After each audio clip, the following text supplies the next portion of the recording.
Hello students, आज हम class 11th के अंदर एक छोटा टॉपिक लेने जा रहे हैं जो मैंने आपको पहले भी कहा था 12th के हिसाब से भी इम्पोर्टेंट है। विलियन वाला जो चैप्टर आएगा 12th क्लास के अंदर उसमें ये टॉपिक दिया गया है, वो है मोलरता यानी मोलरिटी क्या होती है। सबसे पहले आपको क्या करना है कि इस मोलरिटी की परिभाषा देखनी है।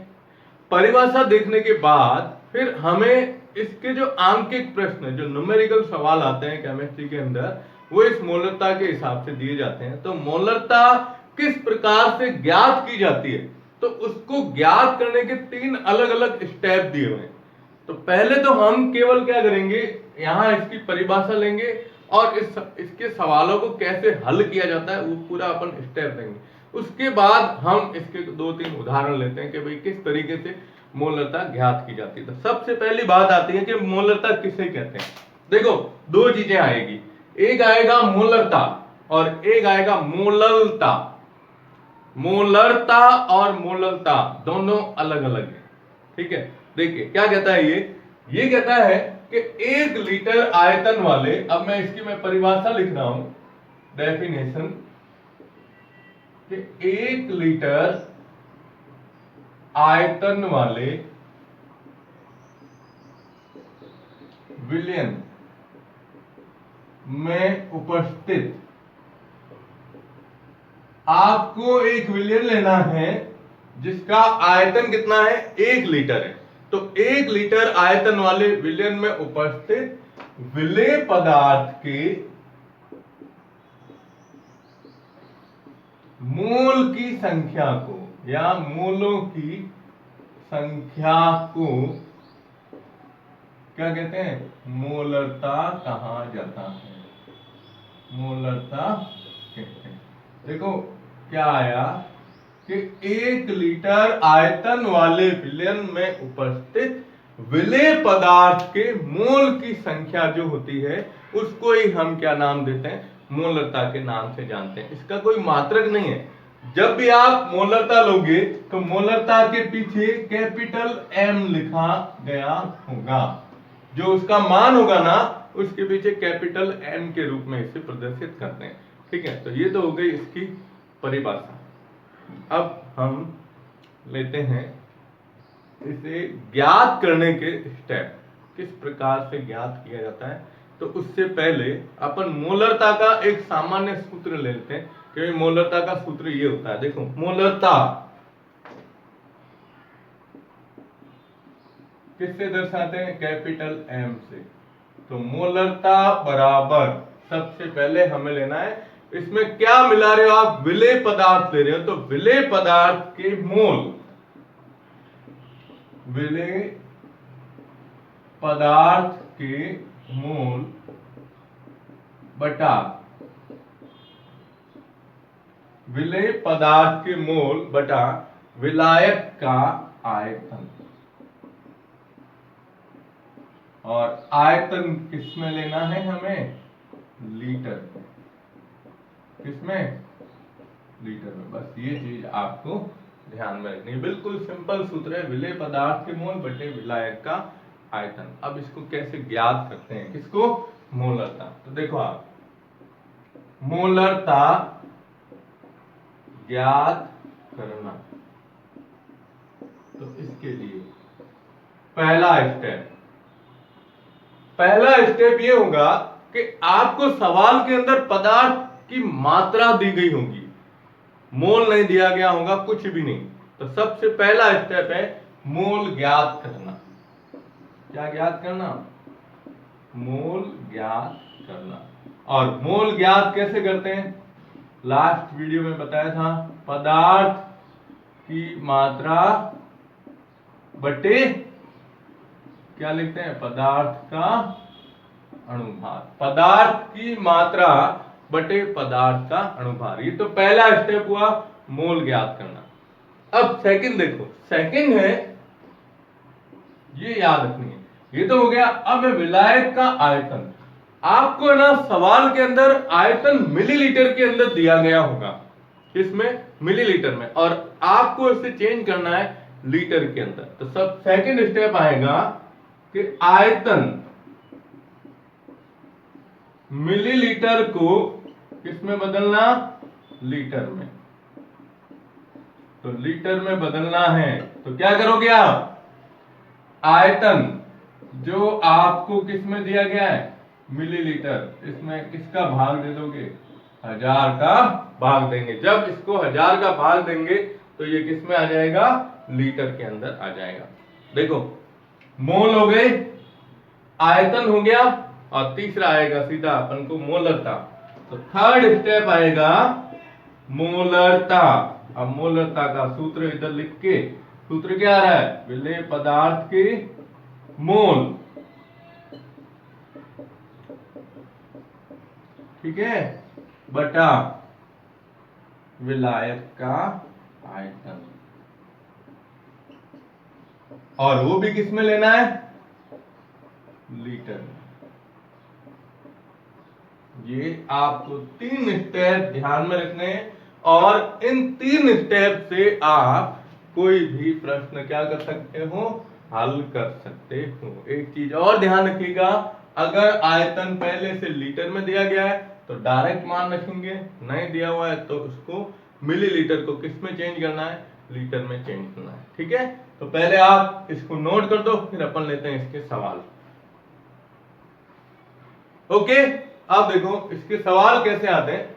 तो इसके सवाल के लिए मैं यहां पर आपको सवाल बता रहा हूं। देखिए ये 3 स्टेप याद रखने, इन 3 स्टेप से ही आप इसके सवाल कर सकते हो। तो जैसे अपना पहला सवाल है,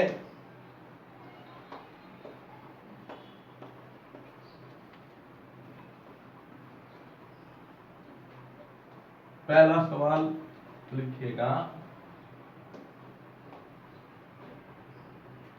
25 ग्राम सोडियम बाइकार्बोनेट। अब मैं यहां सूत्र नहीं लिख रहा हूं, केवल नाम लिख रहा हूं, आपको सूत्र ध्यान रखना है। सवाल में आपको नाम दिए हुए होंगे, सूत्र बताना। तो अपने जो पाठ का लास्ट टॉपिक होगा ना, वो यही है कि सूत्र किस प्रकार से बनाए जाते हैं। ठीक है, देखिए क्या आता है सवाल। जैसे पहला है 25 ग्राम NaHCO3 सोडियम बाइकार्बोनेट को यदि 450 ml जल में घोलकर विलयन बनाया जाए तो इसकी मोलरता क्या होगी, इसकी मोलरता क्या होगी। अब ये आपको सवाल दे दिया। अब दिया क्या है, देखो आप 25 ग्राम सोडियम बाइकार्बोनेट को यदि 450 ml जल में घोला जाए, तो इसमें पहले आप देखिए पदार्थ दिया गया है, तो स्टेप के हिसाब से चलते हैं। सबसे पहला स्टेप क्या था, याद है, पदार्थ के मोल ज्ञात करना। ठीक है, अब मोल के लिए 25 ग्राम पदार्थ की मात्रा बटे, अब देखो यहां पर मैं यहां ले रहा हूं NaHCO3। अब इसका अणुभार निकालना है ना, तभी तो अपन को मोल ज्ञात होंगे। सोडियम का कितना होता है, तो के साथ 23 प्लस हाइड्रोजन का कितना होता है 1, कार्बन 12, ऑक्सीजन देखो 16 होता है। 16 इंटू 3 करते हो तो कितने होते हैं, 16 या 48, कितने होते हैं 48। अब देखो कितने हुए, 48 और 12 60, 60 और 1 61। अब यहाँ 23 है तो पहले 20 जोड़ो, कितने हुए 81, 81 और 3 कितने हो गए 84। तो इसका अणुभार जो होता है ना, वो कितना होता है 84। किसका, सोडियम बाइकार्बोनेट का। तो जो हम पदार्थ के मोल ले रहे हैं, तो 25 मात्रा दी गई है, बटा क्या करोगे 84, ये क्या आ जाएगा, इसमें मोल आ जाएंगे। फिर सेकंड आयतन चेंज करना है, किसमें, मिलीलीटर को लीटर में। तो मिलीलीटर को लीटर में बदलने के लिए आपको कितना दिया हुआ है, 450 ml दिया गया है। तो सबसे पहले लिख दो 450 बटा क्या करेंगे 1000, अब ये मान किस में आ जाएगा, लीटर के अंदर आ जाएगा। ठीक है, ये दो स्टेप हो गए। अब तीसरे स्टेप में आप सवाल ले लो, वो क्या कहते हैं, सॉरी, सूत्र ले लो। इसका सूत्र क्या होता है देखो, तो तीसरा है सूत्र। अब सूत्र में क्या लिखते हैं, मोलरता बराबर विलेय पदार्थ के मोल बटा विलायक का आयतन। किसमें लेते हैं अपन, लीटर में। ठीक है, अब इसमें देखो आप, विलेय पदार्थ के मोल ये मान दिया हुआ है, तो लिख दो 25/84। सबसे पहला काम ये कर दो आप। ठीक है, उसके बाद आयतन। अब ये चीज इसके बटा में आएगी, लेकिन बटा में आएगी तो अगर आप इसको गुणा में लिखोगे तो ये चेंज हो जाएगा, 1000 आ जाएगा ऊपर और बटे क्या आ जाएगा, 450। ये मान आएगा आपके 25/84 इंटू 1000 बटे ये। अब इसको हल करेंगे तो सबसे पहले 0 से 0 गया। अब देखो 100/45, इधर 84 है और इधर 25 है। इस पूरे को जब आप हल करोगे तो इसको हल करने पर मान आएगा 0.66। पीछे कैपिटल में m लिखना है, क्योंकि इसका कोई मात्रक नहीं है, इसको केवल m के द्वारा ही दर्शाया जाएगा। आप इसको हल करोगे तो हल करने पर ये मान लगभग, मैंने क्या ना, लगभग ये मान अपने को प्राप्त होता है। ठीक है, तो इस मोलरता को ज्ञात करने के लिए, इस मोलरता के लिए हमें ये 3 स्टेप लेने। इन 3 स्टेप से आप कोई भी सवाल हल कर सकते हो। ठीक है, चलो इसका स्क्रीनशॉट ले लो, नोट कर दो इसे। ओके, अब एक सवाल और है, अपन इसको चेंज कर देते हैं। देखो क्या करते हैं, सवाल में चेंज कर रहा हूं और ये स्टेप तो वही रहेंगे। देखिए दूसरा सवाल,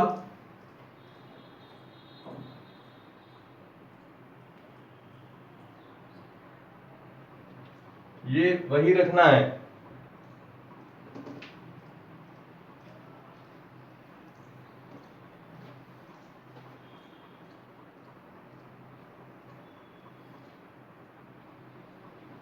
देखो सवाल है कि 35 ग्राम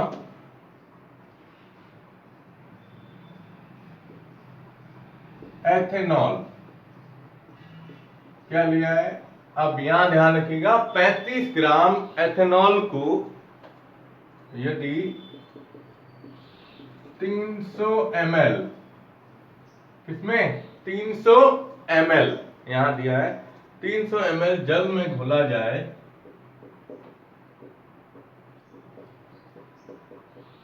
तो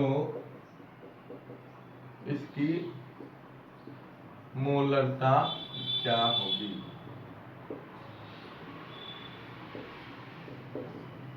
अब ये सवाल है, देख लो आप, बिल्कुल सिंपल सवाल है।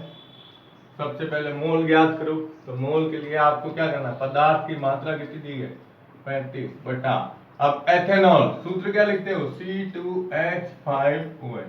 अणुभार ध्यान है ना इसका, अपन ने निकाला था पहले, कितना था, 46।